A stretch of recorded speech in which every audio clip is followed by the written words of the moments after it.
When pro football history is made, NFL Films is there. It's what we live for. We're fans as much as we are filmmakers, but the film community has accepted us just the same. In 2003, the American Film Institute's Documentary Festival included a tribute to NFL films. It was held at the AFI's Theater in Washington, D.C., where they replayed some classic moments from our film library. Now, usually, I'm the one asking the questions, but on this night, I sat down with David Moranis, the Pulitzer Prize-winning author of When Pride Still Mattered, the biography of Vince Lombardi. I thought we'd start where sort of our two worlds connect, the world of Lombardi and the world of NFL films. Lombardi often said that football wasn't a contact sport, it was a collision sport. You know, that it really was a sport built on violence. And when you're watching football in a normal TV game, you don't really feel it. And even way up in the stands, you don't feel it. But when you're on the sidelines, or in the game, of course, you see what that really is like. And the only other place that I think you really see that is on NFL films. And it's because of your cinematographers, which well, they're really unique in that on television, if you see a cameraman, he always has a headset.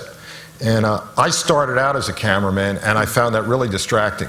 So when I started to direct, I said, we're going to eliminate that. And each one of our cameramen is, in essence, his own director. Wow. He's set out onto the field. We have a little meeting before, and each one comes back with his own vision of the game. And I always liken it to something I read about Teddy Roosevelt before the charge up San Juan Hill. He told his Rough Riders, he said, do what you can with what you have where you are.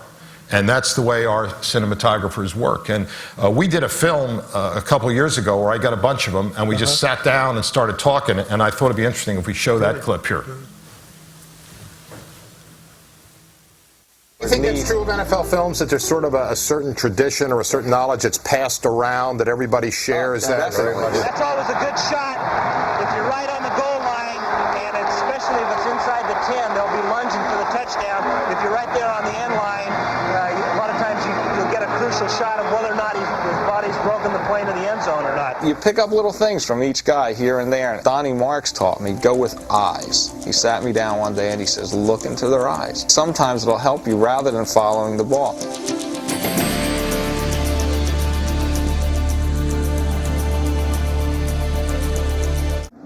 That's why this is the NFL. They don't call these games because of weather. You play no matter what.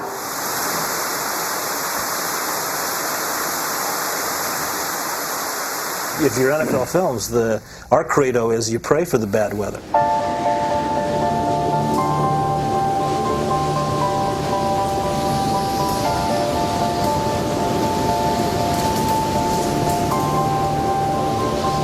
When you sit around and you look at the great shots of NFL films, there's snow in the air, there's sleeting rain coming down, and you pray for those moments.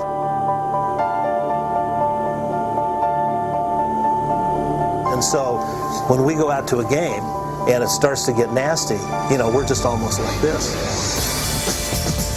I think the greatest games we've ever covered are in terrible weather conditions because it actually motivates us.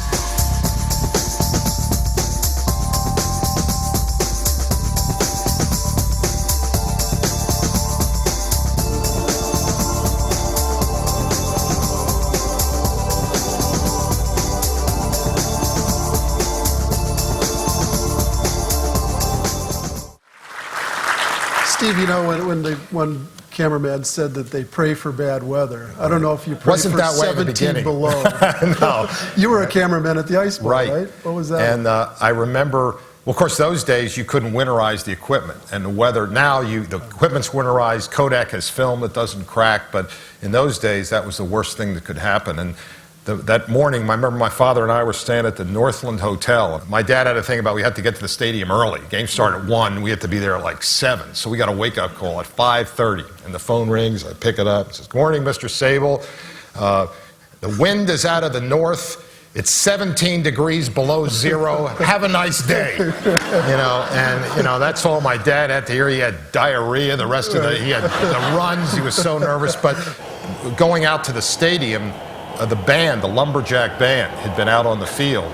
And we were walking around out there, we thought they'd been in a fight because all their lips were all bloody. But what had happened, they were practicing, and it was so cold that the metal stuck to their lips, and they never even had a halftime. But the thing I guess I remember most is the final drive. You know, it was Packers were 68 yards away against the doomsday defense. And I had that sense there, this could be Lombardi's ultimate statement. Everything he stood for as a coach would be epitomized in this one drive. And my camera had frozen. And I had this big lens like this, so I had to pick up the tripod and move it down the field. And after they got about the 40, that didn't work. And the sense of frustration I had as a historian watching history unfold before my eyes and knowing that I wasn't doing anything. And I'm looking around to see if our other cameramen, if they're shooting. But I realized I couldn't shoot anymore, and I just walked up to the sideline and just watched them go down the field for that drive. And I remember every single play. And of course, Bart's. So do I. Yeah. Well, you know, you covered it in the book, but that still to me is the greatest game in NFL history.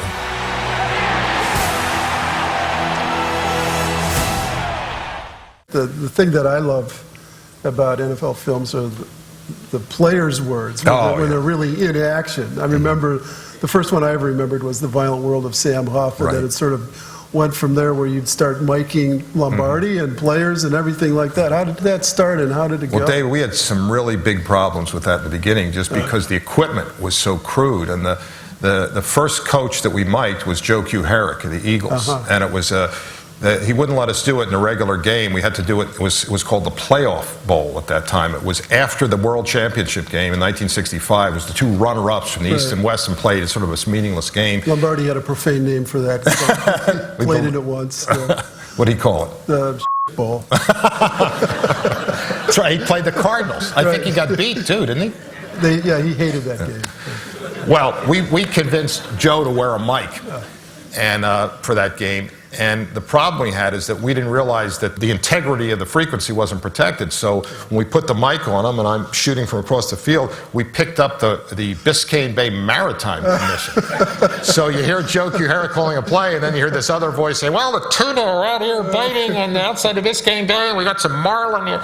See where that flag is going? Yeah. So that means you're going to keep that ball to the right a little bit, see? Come on, go back, don't do that! Punting team, punting team, punting team. So that didn't work. We got a little bit out of that, and then the next year we thought we had it perfected, and we went up to do Coach Lombardi. But the problem there, we intersected with a taxi dispatcher. So it was, a woman here is in the corner of 3rd and Main. Could you please pick her up? So it was a couple years before we got it perfected. But the problem we have now when you mic a player is that, first of all, most of the players wear mouthpieces. So when they're talking, it's a lot. So most of what they say is unintelligible. That which is intelligible, you know where I'm going with this. Whatever's intelligible, for the most part, is incomprehensible because they're talking in code. 24, toss, power, trap, XYZ, eagle, flush. So you don't know what that is. So the little that's left that is comprehensible and is intelligible is profane. So we might put a mic on a player for a whole game and end up with about 1 minute of usable sound. The coaches are really the best ones because football, like making movies, is a director's medium, and the coach is he's a consensus gatherer, he's a directional compass, he's a mood shifter. So when you put a mic on a coach, you're really going to get the whole range of everything that happens, and that's the next clip we wanted to show, is some of our best bites from some of the coaches. Joy to the world. Joy. I like that old time rock and roll. I like that old time rock and roll. High formation. High formation. Quick 141. High formation. Quick 141. We might as well run it. Yep. Let's run the Bummerooski. Huh? Run the Bummerooski. Bummerooski. Hey, tight line. Hey, Daniels, what the hell you doing out there? You gotta run up the goddamn football field. Don't dance around. That's horrible. I could get some girl to do that. Those girls on the sidelines can dance. Everybody grabbing out there. Nobody touching. Just grabbing, everybody. Grab, grab, grab. Nobody touching. Don't let them hold you. Yes, sir. Don't let them hold you. They're killing me, Whitey. They're killing me. Boy, the gears in that guy's mind didn't mesh for a long time, I'll tell you that. You misplaced the line of scrimmage, you bunch of dummies. This isn't college. You're not at a homecoming. I understand. This is NFL, which stands for not for long when you make them calls. I'll be selling groceries. Mr. Official, let me ask you something. How can 6 of you miss a play like that, huh? All 6 of you. The ball jumped out of there as soon as we made contact, and nobody... I thought you were talking about you being on the field. No. What?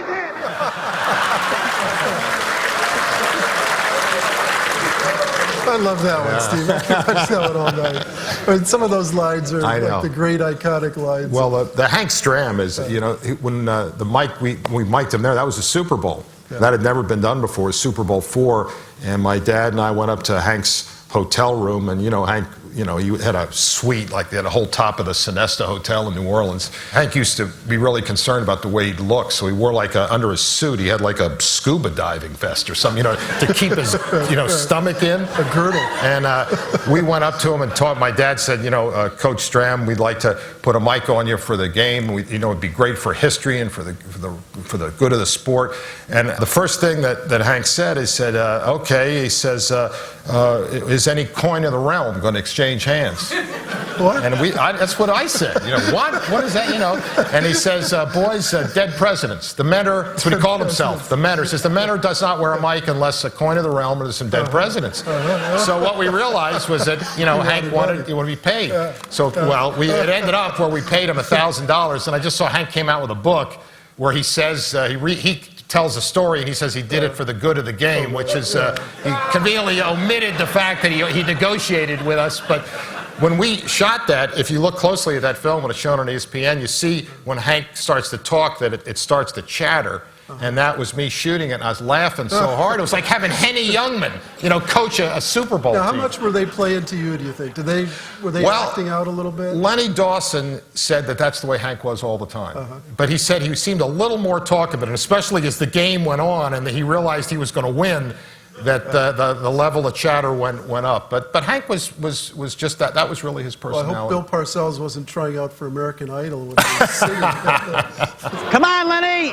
Pump it in there, baby. Just keep matriculating the ball down the field, boys.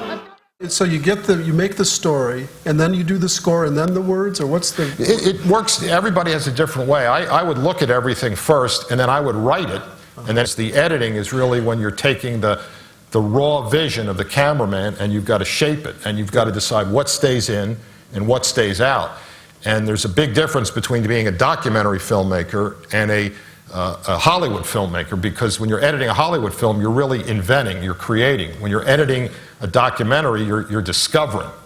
John Ford, who was the great director, did all the, you know, She Wore Yellow Ribbon and Red River and The Searchers. He directed a film in such a way that he didn't need an editor. He shot it in a certain way that when it was finished, he would just walk away and it had to be edited this certain way. But the way we make films is we take all these images, then the editor sits down and creates the story. We have some good examples of some editing coming up. One is an example of an editor taking all this different sound and really taking something that's very familiar and looking at it in an unfamiliar way.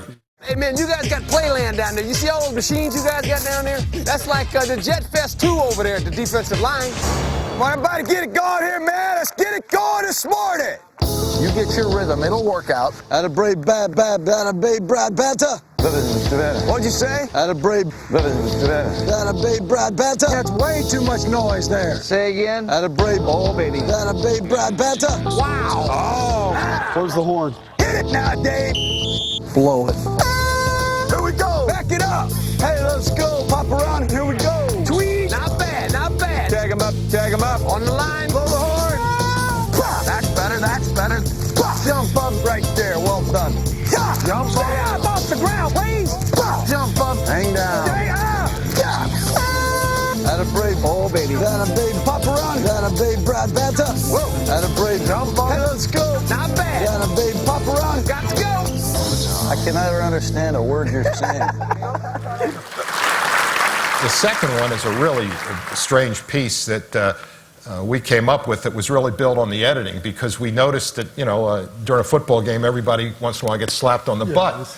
And we saw, and one of our producers came up with an idea. I think I could come up with a whole piece. I said, oh, you can't do that. Well, you'll see what he came up with.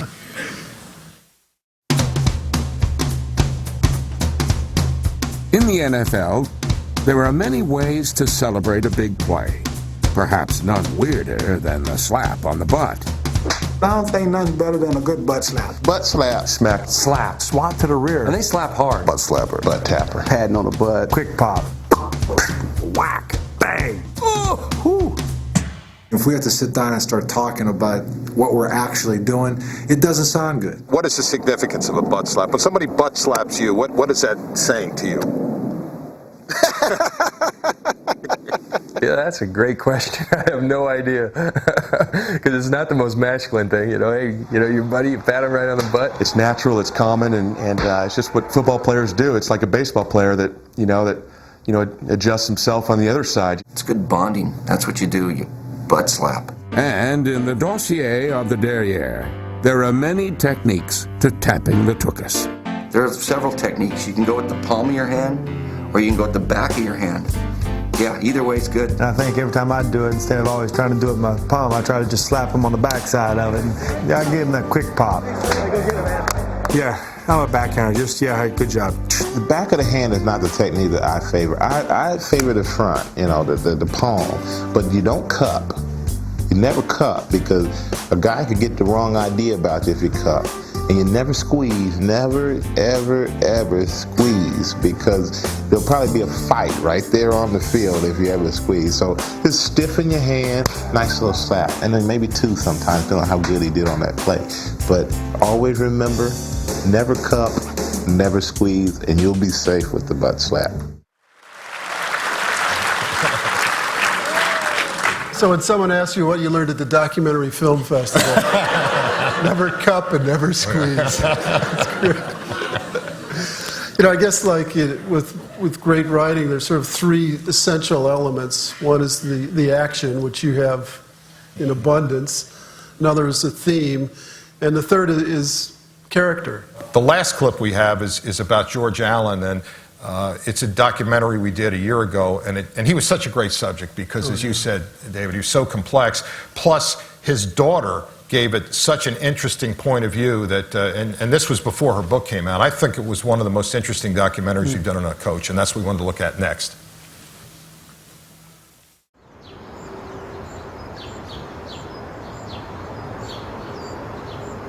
Where were you, and how do you remember when you were notified that your dad had died?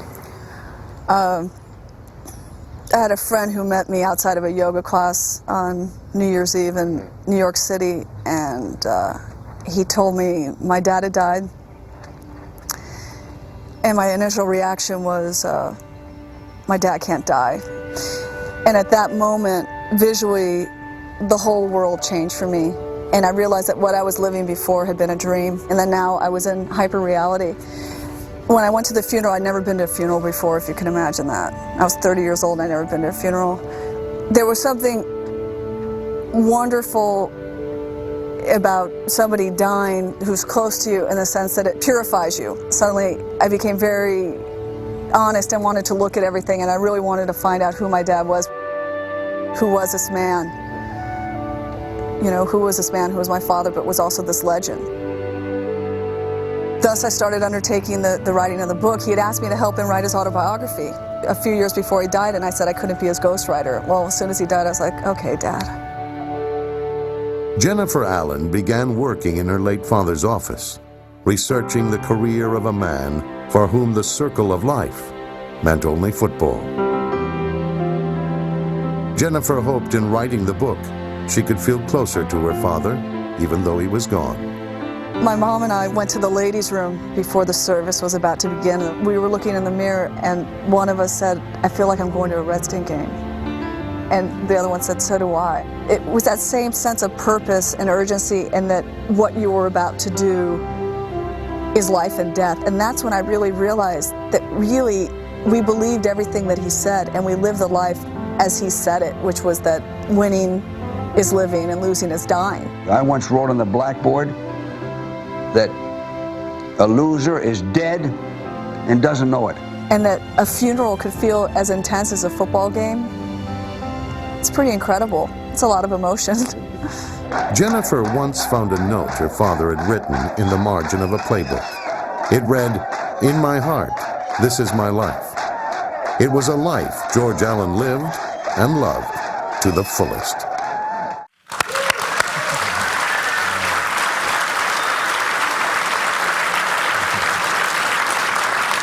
That's a perfect way to end it. That image of George Allen doing that little jig in the locker room is sort of the...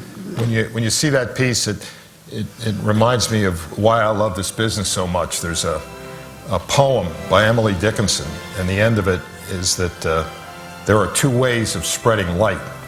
You can be the flame or the mirror that reflects it. And the players of the National Football League have been the flame, and NFL Films has been privileged to reflect that.